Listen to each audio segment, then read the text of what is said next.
Hi, I'm Gillian McGillivray. I teach at Glendon College, York University in Toronto, and I wrote a book about sugar communities and state formation in Cuba. And I'm Tom Rogers, and I teach at Emory University in Atlanta. I wrote a book about sugar agriculture and labor in Brazil. Have you ever thought about where the sugar that you put into your coffee or tea or cookie dough comes from? We're going to think through Latin American history between 1880 and 1930 using sugar as our guide. We'll talk about how it moves from production to consumption, from growing sugarcane to selling refined sugar, and the types of relationships that grew around it. These involved labor, governments, and international trade, just to cite a few. Our central question is, what can you learn about history when you approach it through a single commodity, an item produced in a range of places and widely bought and sold? For the period we've selected, Cubans and Brazilians figured among the most important Latin American sugar producers. Both had produced sugar for hundreds of years by that time. While Brazil had much earlier been the dominant exporter, by the end of the 19th century, much of its production went to the country's large internal market. Cuba, by contrast, supplied the bulk of North America's sugar, a huge market. The countries were tied together during this period by something else: huge concentrations of enslaved workers, mostly on sugar and coffee fields, and the comparatively late abolition of slavery. Almost all of their neighbors around the Western Hemisphere had abolished slavery between 1820 and 1863. But abolition wasn't completed in Cuba until 1886, and in Brazil, 1888. Since growing sugarcane and transforming it into sugar is a very labor-intensive process that involves planting, cutting, and getting the cane to a grinder at the factory in less than 24 hours, producers cared a lot about having access to workers. For the centuries of production during the 1500s, 1600s, 1700s, and most of the 1800s, sugarcane farmers overwhelmingly used enslaved workers from Africa. Persistent and tenacious enslaved worker resistance, abolition movements, new technologies, including steam and railroads, and questions about whether it might actually be cheaper to employ free workers slowly shifted those practices. By the 1870s, many sugarcane growers in both countries, so both Cuba and Brazil, had fewer slaves than free workers. Not all of those workers earned wages right away. Some people, especially field workers, transitioned from slavery into relationships characterized by dependence and loyalty.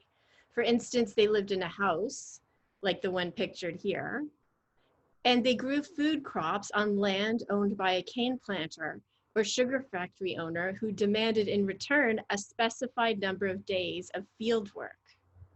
But many did earn wages, usually desperately low wages, that kept them tied to cane plantations by another type of dependence, debt peonage. They had to buy their tools, clothes, and food from the plantation against their wages or using these tokens that could only be used at the company stores, which ensured that they'd be in a cycle of debt. Between 1850 and 1913, Latin American exports of primary goods grew 1,000% in what historians Stephen Topic and Alan Wells called the second conquest of Latin America. Europeans wanted raw materials and exotic foods, and Latin American elites wanted to catch up to Europe and believed they could do so by focusing on exporting these raw materials. The Industrial Revolution taking place in Europe and North America created demand for raw goods, like rubber for tires, nitrates for agricultural fertilizer, and sugar and coffee for workers and elites. It also created the means to move those goods through railroads and steamships. In 1913, 13 of the 20 Latin American countries concentrated more than half of their exports in only one product. This was the case for Cuba, which exported large amounts of raw sugar to the US, where it was refined and sold at great profits to the US population. And it was also the case for Brazil, which exported large amounts of coffee beans to the US, where it was roasted, packaged, and sold for equally great profits. The concentration in trade on this one product of sugar or coffee meant serious vulnerability to price fluctuations. So even small variations in commodity prices could destabilize entire national economies. Big swings could spell disaster or produce booms. An example of the latter came during World War I, when opposing armies faced off in trenches dug through the sugar beet fields of Europe from 1914 to 1918. So you can make sugar from beets as well as cane, and Europe usually subsidized its beet farmers. So when sugar production collapsed in the European continent with World War I, this meant high prices. In Cuba experienced something colloquially called the dance of the millions, with high employment rates and big profits for producers. But it didn't last. Prices fell again after 1921 with all the speculation. And then they went up and down over the course of the 1920s. And then after 1929, that's when the bottom fell out for Latin America's export-based economies. Lower sugar prices meant lower production, high unemployment, and big debts for farmers and industrialists. And this brought a series of political consequences. So two reactions common in many Latin American countries were nationalism and nativism, which is hostility towards outsiders who are seen as responsible for the problems or detrimental to the natives' survival. So in Cuba and Puerto Rico, which was another important sugar producer, cane farmers, who were sort of in the middle between the workers and the industrial sugar factory owners, they demanded protection from national politicians. And they represented themselves as the sort of rural white middle class between the US-owned sugar factories, mostly US-owned above them, and the mostly Afro-Cuban, British, West Indian, and Haitian workers below them. The industrial workers who worked in the sugar factories were often more educated and cosmopolitan and lighter skinned than the field workers. They also started to organize alongside those sugar cane farmers.